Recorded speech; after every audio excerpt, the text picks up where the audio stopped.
Greetings, programs. This is Wretch. Welcome back to Vampyr. And we are here on the bottom floor of Pembroke Hospital, guys. We have met some very interesting patients as we've started our rounds. Let's go ahead and have a chat with the rest of the staff and the patients here before we head into that backyard garden and see what problem Milton had to deal with that runaway patient. First off, though. Good evening, Doctor. I believe we're going to be working together. Dr. Reid. Dr. Swansea informed us of your arrival, but I could not dare to believe we'd have such good fortune. Such an honor, sir. Thank you.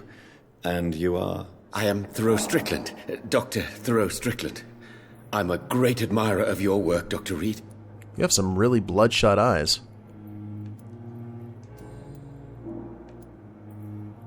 Please, could you tell me something about yourself? I'm a great admirer of your work concerning blood transfusion, Dr. Reid. I run my own experiments. I'm convinced it's the future. What made you choose to be a doctor? I'm not ashamed to admit you and your work have inspired me. I am honored to have the opportunity to work by your side. So we have a fan. It's always a pleasure to share scientific and medical knowledge with someone eager to learn. I'll be glad to help you if I can. This epidemic may be the century's most terrible disaster, but I'm convinced that we, as doctors, are the only ones able to defeat it. Oh yeah, I forgot. The century is still young. I based my technique on my mentor's research. He helped me perfect my method. What is yours? I'd rather not talk about it. For now, it's just theories and first approach.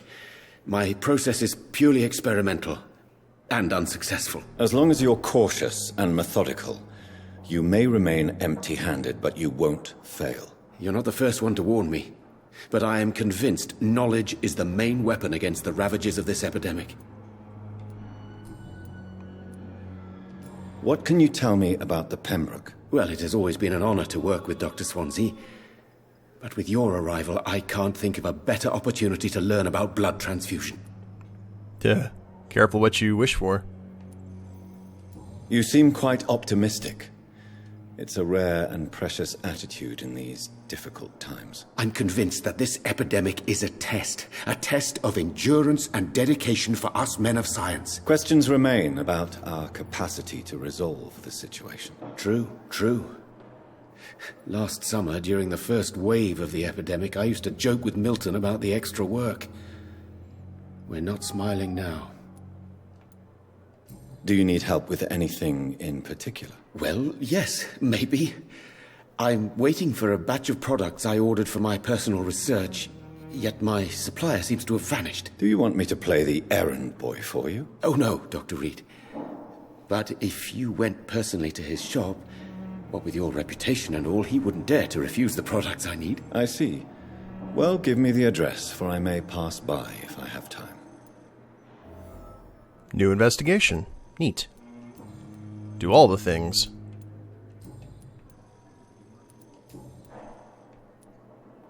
Tell me more about your willingness to experiment with new medical techniques. HARVEY FIDOICK is a patient suffering from a severe injury that could cripple him if not treated correctly. I'm convinced your blood transfusion technique could help him. What is it you really want? To save him, or to prove your point? Fair question. I want nothing but to save my patient, Dr. Reid. Especially since I know Mr. FIDOICK's story. Ooh. Tell me Mr. FIDOICK's story. Our first diagnosis was compromised because Mr. FIDOICK lied to us about the real origin of his injury. He first claimed it was an accident. But why would he hide such crucial information from us? Because he is a proud father, ashamed of putting his children at risk because of his own negligence. Harry FIDOICK, new hint available. This personal involvement could also appear to be a lack of impartiality. You must know that a good surgeon must remain neutral. I agree. But that does not excuse Dr. ACKROYD's behavior, a man who did not even take time to converse with his patient. Do you think keeping his distance was a mistake? All I know is that I'm taking care of human beings with desires, hopes, and fears. Not some biological machine comprised of blood, bones, and flesh. That is fair enough.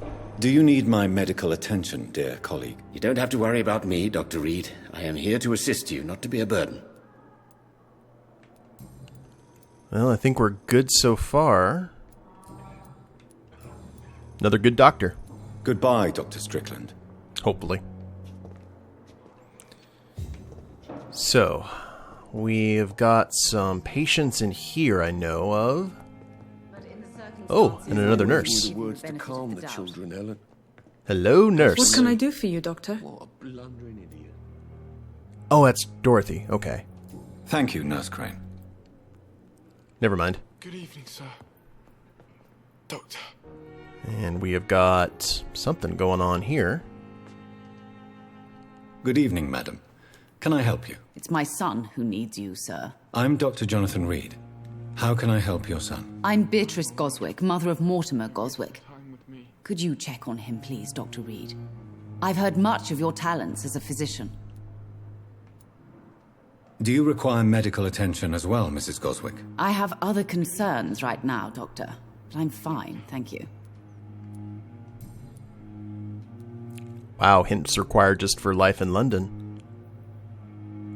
What can you tell me about yourself, Mrs. Goswick? Not much to say. Just take care of my Mortimer and I'll cover all the expenses. That's all that matters. May I ask if you have an occupation, Mrs. Goswick? I'm a teacher by profession. I teach young women who are more ambitious about their futures than their families. So she's a headmistress? I'm alright. Are you really that rich? Time with me. Most of the patients here are of a more humble origin, if I may say so. Yes, thanks to my husband. May he rest in peace. I can cover any needed medical expenses. What do you think of your reception here? Any complaints? I have had the uttermost reservations about this hospital since we arrived. But we had no other choice, considering the state of emergency. Is there something in particular that's bothering you? Some of the staff were not especially welcoming. I suspect they're not accustomed to dealing with patients of such social standing. Tell me more about your arrival at the Pembroke Hospital. What gave you such a bad first impression? The ambulance driver was quite rude, for a start. And that nurse, Miss Hawkins, seems to have quite a dubious attitude. What do you mean? She managed to secure a bed for my son despite the epidemic. It was a relief, but it wasn't cheap. Really now? She charged you for a bed? Yes, and I paid without question, considering the urgency of the situation. I share your concern, Mrs. Goswick. Be sure that I'll talk to the people involved. I don't expect compensation, Dr. Reid. But I'm aware such behavior would not be tolerated in other hospitals. Yes, indeed. Okay, do we have... Oh, hints required for days. Goodbye, Mrs. Goswick. Well, let's have a chat with you. Always knew the words to calm the children, Ellen. Good evening. I'm Dr. Reid. Can I help at all? No, Really? Why are you here, then? I don't want to talk. My throat hurts too much. I suppose that this pain is the reason you're here. Is someone taking care of you? Yes. And no. Could you at least tell me your name, sir? Mortimer. Mortimer Goswick. I like those glasses, Mortimer. Do you need any help? I'm afraid I may, sir. I don't mean to be a burden. Give medicine, don't give medicine. Do we have medicine?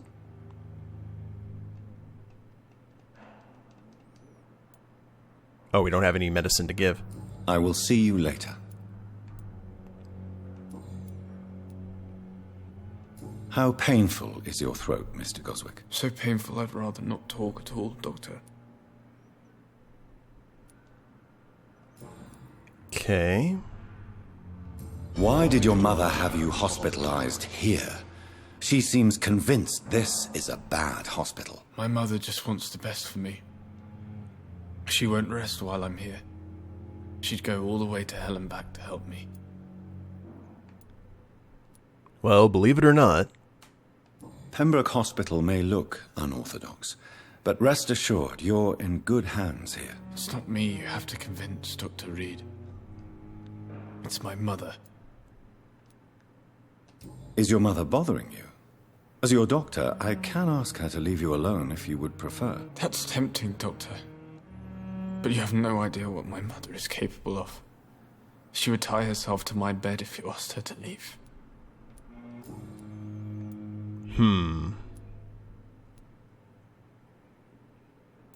Let's get some medicine before we try and force him to talk. You have personal questions? Tell me about yourself, Mr. Goswick. Never mind, more I don't talking. want to talk, Doctor. Okay. I have to go now, sir. But don't hesitate to contact me if you need any help. I'm alright. Don't waste your time with me. No, I'll probably waste my time with you. We need to go have a chat with the nurse. See what's going on there. Is this a new doctor? Good evening, Dr. Strickland. And good evening to you, Dr. Reid. Can I be of any help? Never mind. Goodbye, Dr. Strickland. I will not let you down, my boy. Now, who are you? Good evening, sir. I'm Dr. Reid. May I help you? I don't know if a third opinion is needed. Your colleagues are already arguing about my condition. I see. Would you mind telling me more about your situation? I'm Harvey FIDOICK. All I want is to get me bloody arm fixed properly. Is there anything else that's bothering you? Can I help in any way? I'm all right. Considering the state of this place, I should consider myself lucky, I guess. Yeah, this is true. Tell me about yourself, Mr. FIDOICK. I'm just a regular guy waiting to get his arm fixed, so I can return to work and to my family. I was more curious about what you were doing before being hospitalized. I'm a carpenter, and a good one too. But that means I need both arms to feed my family, Dr. Reid. Tell me about the doctors who are arguing about your case. Strickland and ACKROYD. They both want the best for me, but there's a lot of pride there.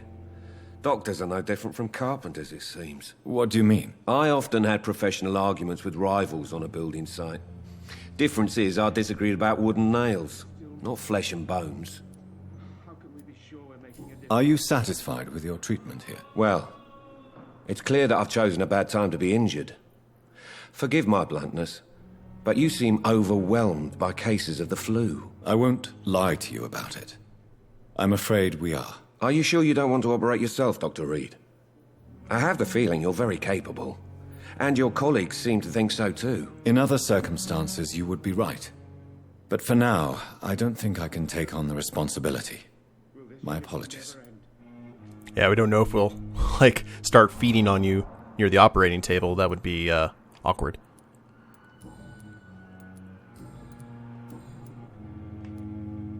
Tell me about your injury, Harvey. Why do you feel so guilty about it? My wife died because of me. And now I may lose everything because I've been careless enough to hurt myself. What an arsehole. New hint available. Did you voluntarily hurt yourself? No. How could your job be responsible for your wife's death? I was working a double. She went out to bring me a hot meal and got caught in a German bomb raid. Oh, man.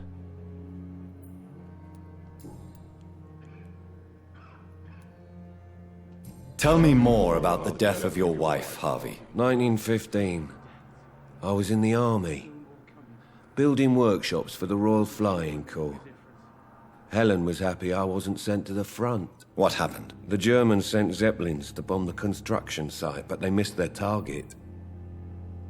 My wife was bringing my dinner when the bombs fell. How are your children after losing their mother? They were smaller then. The only good thing about this is my Helen didn't bring them with her that night. I'm sorry for your loss. So many died during the bombings. I served in France and witnessed the carnage there. I would like to say that she didn't suffer. Truth is, I have no idea. I just know that I'm all that me kids have. Poor little bleeders. Okay. Tell me about your injury, Harvey. Now, we already went Why through do you this. feel so guilty about it? My wife died. You can't hold yourself responsible for your injury, Mr. FIDOICK. Unless you tried to hurt yourself. Of course I didn't hurt myself. But I can't work until my arm is fixed. My children need to eat, Doctor. Okay. I figured as much. I didn't know if that was gonna cut us off from any more hints. Well, maybe we will get some more information from him if we talk to Dr. ACKROYD. Goodbye for now, Mr. FIDOICK. I'll see you later. I will not let you down, my boy. Now, that must be the doctor. Unfinished letter. Pembroke Hospital, 2nd of November. My dear children, sorry I did not write to you before, but it hurts like hell just to write these few words on bloody paper. Don't worry. Daddy will go out of the hospital as soon as the doctors fix this arm. In the meantime, if you need something, go see Mr. Chadwick at the construction site and tell him you are Harvey FIDOICK's children. You remember Robert Chadwick? The big guy with a mustache who helped me repair the house doors last spring? Go see him and ask for a few bob. He won't refuse to spare you a few. I'm sorry I can't work anymore for now, but we'll figure out something as soon as I'm out. Don't worry. Everything will be fine as soon as Daddy's arm is strong again. As soon as the doctors have fixed my arm, I... ... We've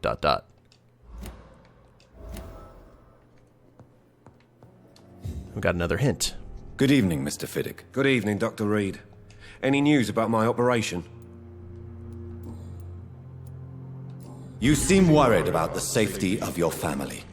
And it's obviously the reason why your wound troubles you so much. I cannot give up on my children now.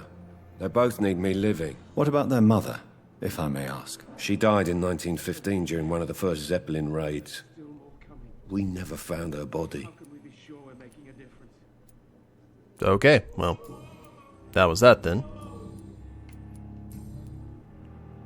Goodbye for now, Mr. FIDOICK. I'll see you later. My sweet girl. Reads me like a book.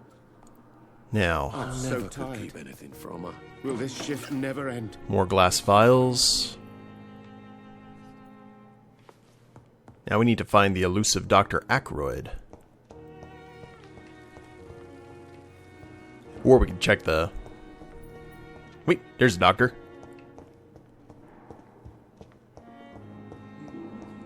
Maybe. Hello? Good evening, sir. I'm Dr. Reid. I believe we're going to be colleagues. Reid, yes, I've been informed about your arrival. I'm Waverley ACKROYD. Welcome aboard, I suppose. Does my arrival inconvenience you in some way, Dr. ACKROYD? Let us just say that I don't particularly share Dr. Swansey's enthusiasm for hiring you. What we need here are reliable professionals, not overrated dabblers. Do you need a checkup, Doctor? Do you need my assistance? Not at all. I'm sure that you are used to gaining people's trust with your impressive skills. Well, it will not be the case with me. If you have a problem with me, Dr. ACKROYD, please feel free to tell me. Dr. Swansey has imposed your presence on this hospital without asking anyone's advice. The benefit of his position. But I don't agree with it. I know we've never met before, but I believe this hospital could use all the help it can get. You will agree with that, I'm sure. Oh, but I have heard about you, Dr. Reid. Of course, you can't say the same about me, since I have not wasted my time courting the press. Someone sounds jelly. There is no need for such animosity between us. Don't you think the epidemic is already enough to deal with? That is one point we could agree on. And that is precisely why I want to be sure that you will be of help to this hospital instead of a burden.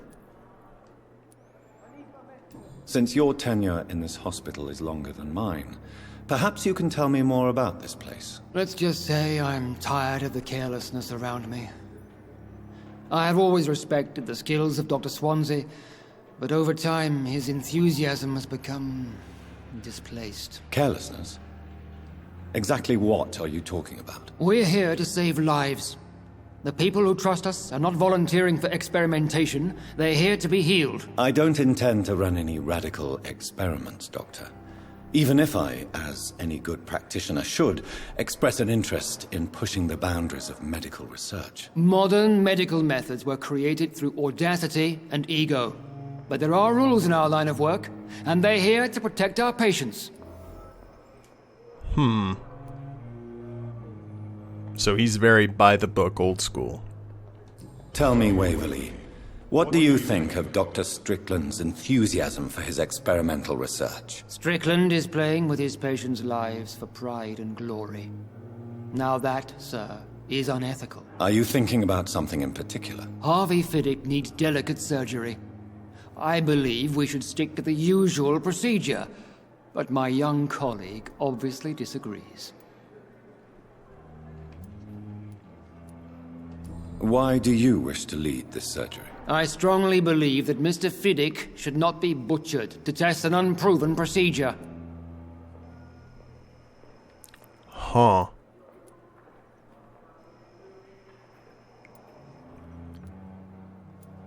Well, I'm not sure which way we should go with here. Other people may say that's too conservative a point of view. Conservative? And what are you going to say to Mr. FIDOICK if he loses his arm because of the operation? Because that's what's going to happen if the surgery is a failure. Okay.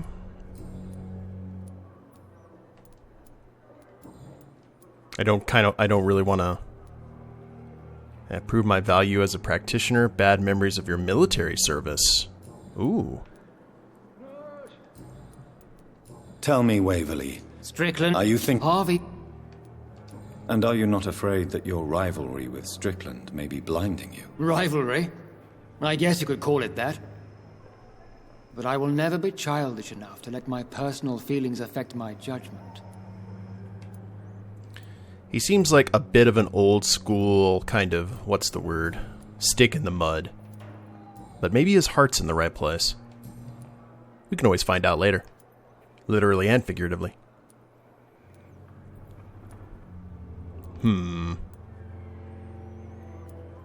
Hint required, hint required. Yep. I don't know what you've heard about me, but I have already proved my value as a practitioner. I don't question your skills, Dr. Reid, but your motive.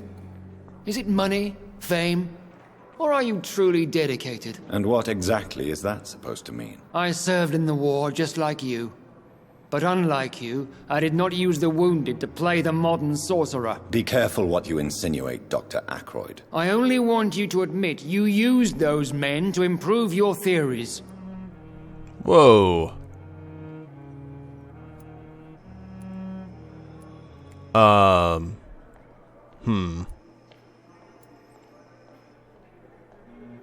Knowledge is our main weapon. No reason to justify my actions.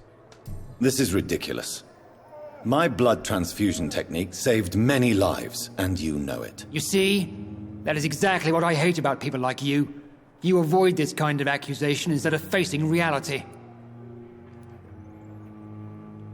Let's bring up something a little bit more painful and testy. It seems you have bad memories of your military service. I refuse to see this industrial slaughter as scientific progress. War only reveals the worst in men. We can at least agree on something, Dr. Ackroyd. Okay, that wasn't nearly as bad as it could have been. Thank you for your time. We'll talk later. Now, one person we do need to talk to is you, Nurse Hawkins. Good evening, Nurse Hawkins. Good evening, Dr. Reid. We need to have some chat about some money-making schemes of yours. How's the situation here? How's the stat? Wait a minute. Pepper, are you... To become an... You should be... Maybe you're... Oh, there's nothing we can do right now about that. Okay, maybe we'll... Goodbye, Nurse Hawkins. Get to that a little bit later. Let's check that. In terms of, where is she at? Fatigue and fatigue. Details. Saves beds for patients who can pay. Useless as a nurse since the beginning of the epidemic. And that hint is locked. Maybe it's Milton, someone that we need to talk to about that. Speaking of Milton, I don't know if we're going to have enough time in the episode to check the garden, but looks like we have talked to everyone here in the hospital so far. Good evening, Milton. Good evening, Doctor. Still trying to save lives? Let's trade. Do you know that Nurse Hawkins is thinking of leaving the hospital? That's not a surprise. We've talked about it already. Does it not bother you? Sometimes I think she may be right. We should run away while we can. Question is, where can we go? Where is it safe? Do you need any medical help, Milton? I'm fine, Doc. Physically, at least. But I would give everything to be in a better place right now. Yeah, I think we'd all appreciate that. Goodbye, Milton. Okay. So, apparently we can find everything in this hospital except for medicine. Or is that something we're going to have to grab a little bit later?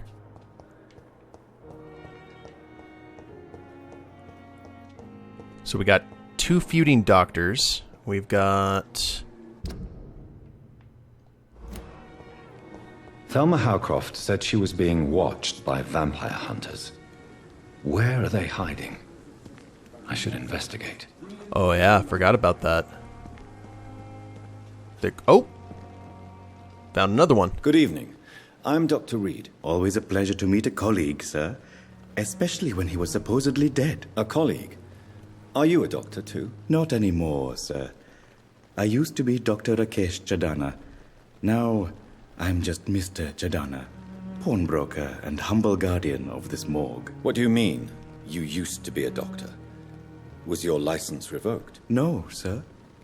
It is just that I like to be precise. I run a little pawn shop while taking care of the dead. But I used to be a real doctor. Interesting. Do you need medical attention? I'm feeling all right, doctor. But perhaps it is because I, too, am used to the smell of the dead. Please show me what you have to sell. Of course.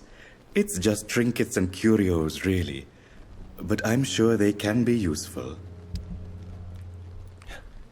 An enigmatic formula written on a piece of paper seems complex and needs to be analyzed. Opium and codeine. Ease pain and coughing. Sedative and anesthetic properties. Interesting. Okay.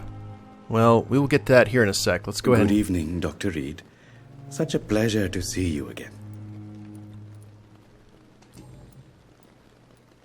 Are you afraid or uneasy being surrounded by so many corpses? Why should I? These bodies are empty vessels. Flesh left to decay. Poof. No soul anymore. All gone. How did you get this job? After I left the army, I worked as an undertaker down by the docks. A dangerous place with many an unpleasant business there. Milton Hooks helped me get a job here. An interesting point of view. And quite an exotic one, too. Most people fear, or at least have a respect, for dead flesh. Sir, as a medic during the war, I learned to face my death and the death of others. It's the pain we have to tame, not death itself. That's a good outlook, really. Do you work here alone? Yes, very easy work, sir. All I have to do is watch a few bodies. The situation was very different when the main morgue was still open. Why do you have to watch these bodies? Because these poor fellows have no names. We keep them in case someone comes looking for the missing. Sadly, very rarely happens. So he's a custodian for the dead. Why close the hospital's main morgue? It was for sanitary reasons after the beginning of the epidemic. Cadavers had to be moved to the nearest mass grave. Have we met before? I don't think so, sir. Why? When we first talked, you said you were glad to meet me since I was reported dead. A funny story, sir. Your sister came here a few nights ago. You were missing, and she was looking for your body. She must be very relieved now. Awkward. A pawnbroker? I expect you get all types of people here. Yes, sir. All kind of people. For I sell all kind of goods. Who comes here to trade with you? It's very unhygienic, even unsafe. Diseases can spread. For the customers, for the hospital. I'm very cautious, sir. I've been a doctor, remember? And all my clients are good people. In fact, I think I only know good people. That's a rare trait. What kind of goods? With the quarantine, it's not always easy to buy things. So I trade, I exchange. Some people sell, some others buy. I like to help. With opium.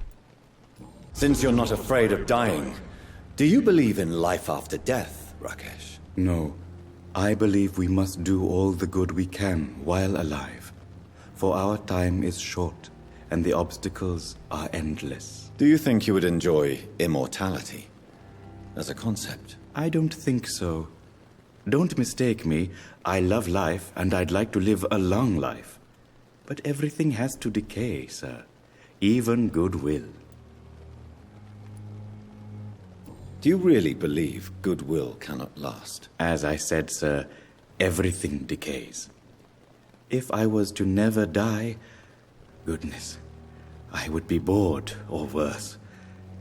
And I like to be helpful, sir. Quite depressing, wouldn't you say? Yes, but the good news is we'll all die before losing our humanity, sir.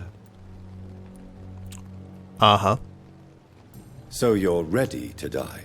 No, I am not. I don't fear death, for I won't see it. What troubles me is the pain my death will inflict to those I know. You're a wise man, Mr. CHADANA. No, Dr. Reid. I am a foolish man. But I like to think otherwise. I like him. Goodbye, Mr. CHADANA. So we have met some more interesting people of the doctor persuasion in this episode, guys. I like the conflicts going on and all the I know that Pembroke will prevail and survive this epidemic. And all the pieces that are all kind of intertwined with each other. Good stuff. Well, I think we've talked to everyone. I probably am wrong with that. But we're going to go ahead and end the episode here. And when we get back, we will try and find those vampire hunters and finally go into the backyard or the back garden and see what we find. Hope you all have enjoyed it. If you liked the episode, please leave a like down below. Subscribe to the channel, leave a comment, that'd be a big help. And we'll see you next time. Later days, everyone.